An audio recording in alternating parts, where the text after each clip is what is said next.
দর্শক, আপনাদের সবাইকে অভিনন্দন ও শুভেচ্ছা। বাংলাদেশে ফের এক ভয়ঙ্কর পরিস্থিতির ইঙ্গিত মিলছে।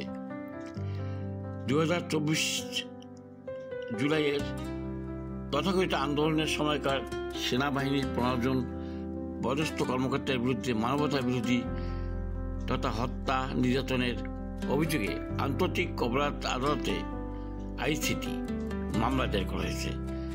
এর মধ্যে তড়িঘড়ি তাদের বিরুদ্ধে গ্রেপ্তারি পরোয়ানাও জারি করা হয়েছে। এমনকি তাদের বিচারাধীন করার জন্য সাধারণ এবং জঘন্যভাবে আদালতে হাজির করা হয়েছে। আদালত তাদের জেল হাজতে পাঠিয়েছে।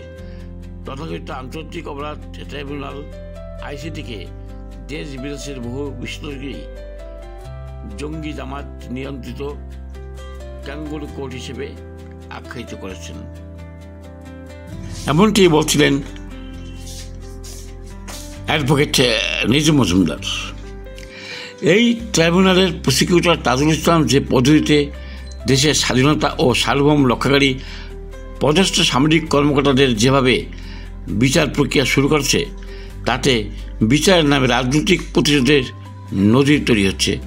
তা নিয়ে গভীর উদ্বেগ প্রকাশ করে সিনিয়র আইনজীবী নিজুম মজুমদার বলেন, জামাত নির্ভর প্রসিকিউটর তাজুলের মূল লক্ষ্য দেশের দেশপ্রেমিক সেনা কর্মকর্তাদের জনসমক্ষে কলঙ্কিত করা।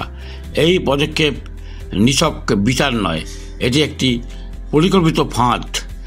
ফেব্রুয়ারি মাসে যে জাতীয় নির্বাচন হওয়ার কথা, তার ঠেকাতেই এই নাটক সাজানো হচ্ছে।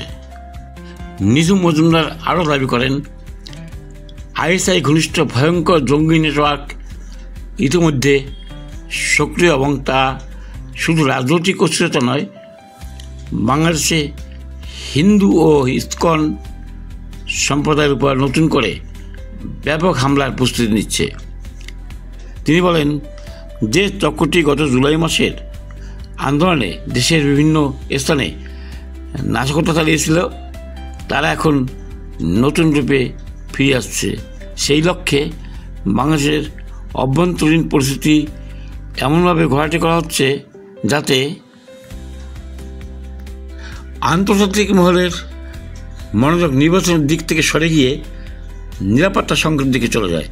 তিনি বলেন, এটি একটি ভয়ঙ্কর কৌশল, নির্বাচনের আগে বিশৃঙ্খলা সৃষ্টি করে একটি অস্থায়ী সামরিক শাসনের পরিবেশ তৈরি করা।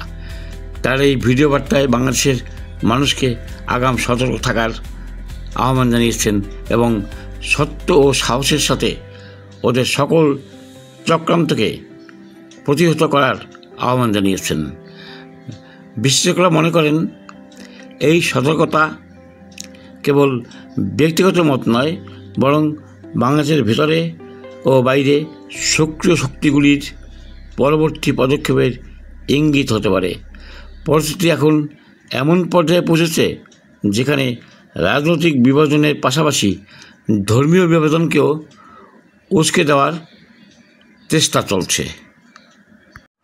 দর্শক শ্রোতা, এখন দেখতে থাকুন ব্যারিস্টার নিজুম মজুমদারের ভয়ঙ্কর সেই সতর্কবার্তার ভিডিও চিত্র।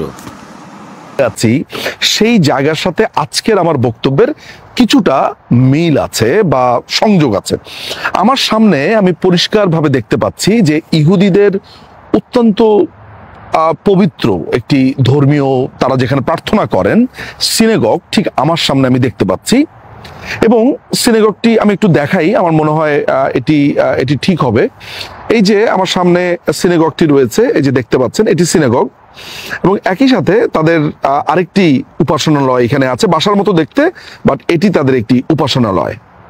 কেন আমি এটি দেখাচ্ছি বা কেন আমি এটির কথা বলছি, সেটি মনে হয় একটু বলে নেওয়া ভালো। সেটা হচ্ছে যে বাংলাদেশে আতাউর রহমান বিক্রমপুরী নামে একটা IS এর জঙ্গি আজকে সারাদিন ব্যাপী গত 4-5 দিন ধরেই বাংলাদেশকে অস্থিতিশীল করবার জন্য এই লোকটি ক্রমাগতভাবে উস্কানি দিচ্ছে। কিন্তু এই কথাটা যে আমি বলবো, কেন আমি সিনাগগ দেখালাম, কেন আমি উপাসনালয় দেখালাম, এই কারণে দেখালাম যে আমি এখন যেখানে আছি সেখানে অনেকগুলো মুসলিম ফ্যামিলির ব্যক্তিরা আছেন। একটু হেঁটে গিয়ে সামনে গেলেই মসজিদও আছে, অর্থাৎ একই এলাকার ভেতরে বিভিন্ন ধর্মের উপাসনালয় আছে, ইহুদিদের আছে, মুসলমানদের আছে, কোনো প্রবলেম হচ্ছে না। কিন্তু এই আতাউর রহমান বিক্রমপুরী, যার কথা আমি বলতে যাচ্ছি, সে করেছে কি, সাম্প্রতিক সময়ে আবিষ্কার করেছে গাজীপুরের কোন এক মেয়ে নাকি অপহরণ হয়েছে। সে বলছে একটা মেয়ের একটা প্রেমের সম্পর্ক ছিল, এক হিন্দু ধর্মাবলম্বী এক ছেলের সাথে তার প্রেমের সম্পর্ক ছিল। সেটিকে ধর্ষণের কাহিনী দেখিয়ে এই আতাউর রহমান বিক্রমপুরী প্রমাণ করবার চেষ্টা করছে যে যেই ছেলেটির সাথে ওই মেয়েটির সম্পর্ক হয়েছে ওই ছেলেটি একটি হিন্দু ধর্মাবলম্বী, ফলে হিন্দুদের বিচার করতে হবে, হিন্দুদের বাড়ি ঘর এগুলো জ্বালিয়ে দিতে হবে। এটির থেকে সবচাইতে আরো ভয়ঙ্কর কথা হচ্ছে যে মহিবুল্লাহ নামে গাজীপুরের আরেকজন মসজিদের ইমাম, তাকে খুঁজে পাওয়া যাচ্ছিল না। কয়দিন পরে তাকে কোনো একটা জায়গাতে পাওয়া যায় বাংলাদেশের, সেখান থেকে আনার পর এই আতাউর রহমান বিক্রমপুরীর যেই আরো জঙ্গি বন্ধু বান্ধবরা আছে তারা প্রচার করা শুরু করলো এই ইমামকে নাকি অপহরণ করেছে ইসকনের সদস্যরা। ইসকন কারা আমরা জানি, একটি সংগঠন, সনাতন ধর্মাবলম্বীদেরই একটি সংগঠন। যেমন মুসলমানদের যেমন সুফিজম বা সুফিস্ট ঘরানার যে সেক্টটা আছে, যারা নবীর প্রেমে মশগুল হয়, আল্লাহর দেওয়ানাতে বা প্রেমে তারা মেতে ওঠে, ঠিক একই ব্যাপার কৃষ্ণ প্রেমে যারা মশগুল হয়েছে তাদেরই একটা সংগঠন ইসকন, সংক্ষেপে বুঝিয়ে বলবার জন্য। এই ঘটনার মধ্য দিয়ে, অর্থাৎ এই ফেক অপহরণ ঘটনা সাজিয়ে এই ইসকনকে তারা কোনো না কোনো ভাবে বিদ্ধ করছে।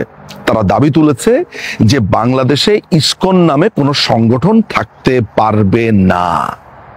এইটার কার্য হিসেবে তারা বিভিন্ন ইউনিভার্সিটি থেকে, আমরা লক্ষ্য করেছি, ভোর রাতে মিছিল বের হয়েছে। আচ্ছা, আপনাদের কি মনে আছে গত কিছুদিন আগে গত বছর হঠাৎ করে বাংলাদেশের বিভিন্ন কমিটি থেকে ছাত্রলীগের ছেলেরা বলা শুরু করলো যে আমরা ছাত্রলীগ থেকে পদত্যাগ করলাম, চলে গেলাম। পরবর্তী দেখা গেল এগুলো হচ্ছে সব লাল বদর। কিছুদিন আগে আপনারা দেখেছেন যে ছাত্রদল, অর্থাৎ বিএনপির ছাত্র সংগঠন থেকে বলা শুরু করলো যে আমরা বিএনপি থেকে, ছাত্রদল থেকে পদত্যাগ করলাম। খেয়াল করে দেখেছেন বাংলাদেশে এক একটা ঘটনা ঘটে আর হঠাৎ করে বিভিন্ন জায়গাতে এরকম মিছিল বের হয়, একযোগে সবাই বলে আমরা পদত্যাগ করি।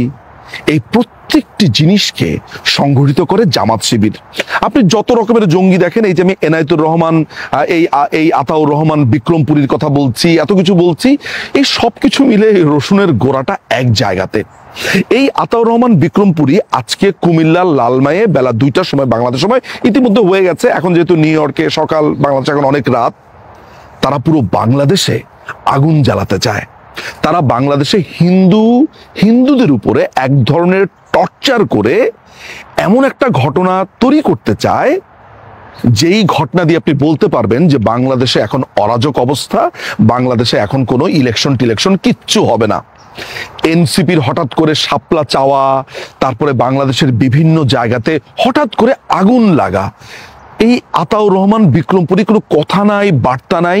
ইসকনকে নিষিদ্ধ, হিন্দুদেরকে কোপাতে হবে, মারতে হবে, এই দেশ থেকে বিতাড়িত করতে হবে, এই যে হঠাৎ করে তারা ডাকটা দিল, হেফাজতে ইসলাম বা সবাই একসাথে মিলে, এই ডটগুলো আপনি কি মেলাতে পারেন?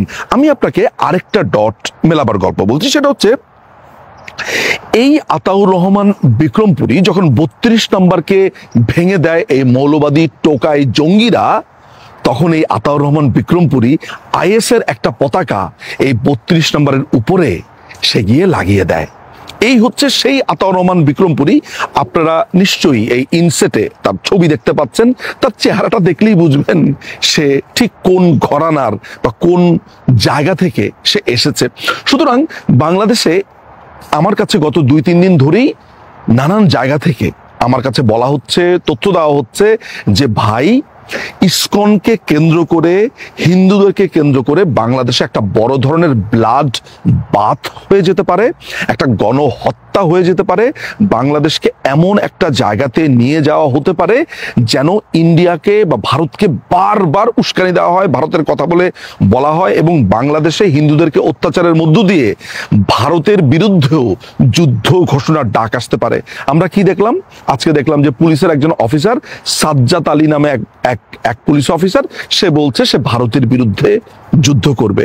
আপনারা কি সবগুলো ডট একসাথে মেলাতে পারেন?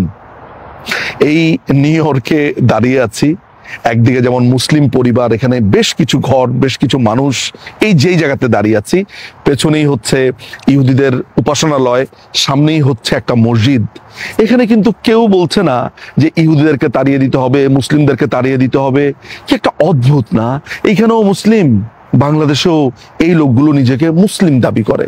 আমি বাংলাদেশের ধর্মপ্রাণ মুসলিম যারা আছে, ইসলামিস্ট যারা আছে এবং ধর্মীয় আলেম যারা আছে, শান্তিপ্রিয়, তাদের কাছে একটা আহ্বান জানাবো। এই যে আতাউর রহমান বিক্রমপুরীদের মতো লোকরা গত প্রায় কয়েক সপ্তাহ ধরে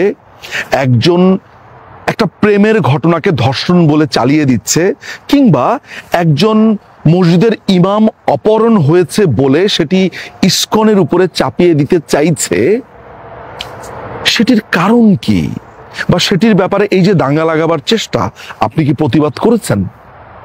আমি কিন্তু ইসকন কিংবা আমি কিন্তু কোনো ধর্ষণ হলে সেটির পক্ষে, এগুলো নিয়ে কিন্তু কথা বলছি না।